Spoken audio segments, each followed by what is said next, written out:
What did you learn jumping into it right away that you didn't know before? Well, I think the thing that I leave most struck with is that I had been a statewide elected official for 12 years, the Railroad Commission of Texas, which really runs the state's oil and gas interest. Um, what I learned was that there are a lot of stakeholders in education, and they feel very passionate about whatever interests and positions they take. And that is probably the thing that is the most significant that I've learned. It's how passionate everyone is about education.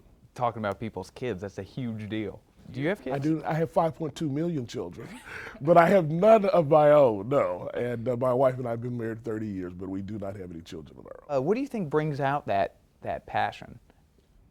Well, it is the most valuable resource asset that we have in the world, and that's our children. It really is our future. And you know, I jokingly say that when I was a member of the Railroad Commission of Texas, that no one called me in the middle of a Cowboy football game to talk to me about public ed. But we've got 50 counties in this state that don't have an oil well, don't have a gas well, don't have a wind farm, don't have a solar panel, but everybody's got a child. And so everybody's concerned about the future of their children. Look, you've been here since 2012 at this post. What do you look at the biggest triumphs of when you look back on this? You're like, I'm really proud I did that, or we did that, or what we accomplished. I think there's several, but the first one is changing the culture and the climate of the agency. When I got here, this was an agency that had been 1,200 people large, was down to like the high 600s, and had been beat upon. And people weren't really thrilled and happy to be here. And I believe we've turned that around by doing some things that are large, such as, you know, merit pay bonuses, and some things are small about inviting just regular staff members to have lunch with me or to send them a handwritten birthday card or something of that nature. But in terms of education policy issues, you know, we've redesigned the accountability system. And we've gone from a system that when I first got here, that's all superintendents wanted to talk to me about, to one that now gives them more credit for what they do well, but it still holds them accountable for when they do not. And it's going to go through another rendition even after I leave. I'd like to think that what we're doing in terms of the redesign of our teacher evaluation system, so that teachers in the classroom will get more actual feedback about how to get better and what they need to do and what does better look like, is extremely something I'm particularly proud of, and we will roll that out statewide next year. It's in a pilot now. And I think the third area is one that we've put more teeth into our enforcement system. And so I'm proud of the fact that we now getting the attention of campuses and districts that there are certain rules that we expect of you, and there's certain high level of accountability we desire from you. And when you do well, we'll let you know it. And when you don't, we'll let you know that too. Whoever takes this job next, what do you think is the biggest hurdle, the biggest challenge looking forward?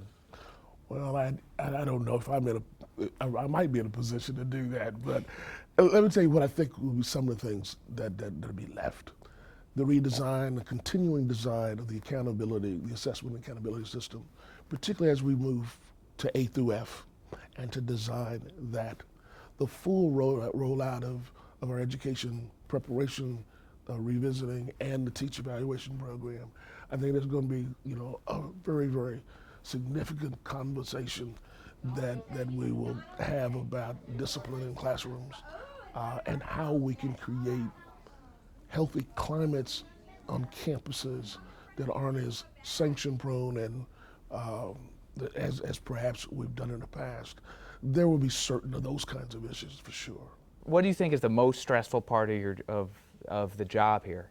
Well, people on the outside ask me that, and maybe because this is the third large, complex agency I've had the chance to lead, there hasn't been any stress in the job. Now, have you had to make heavy decisions? Yeah.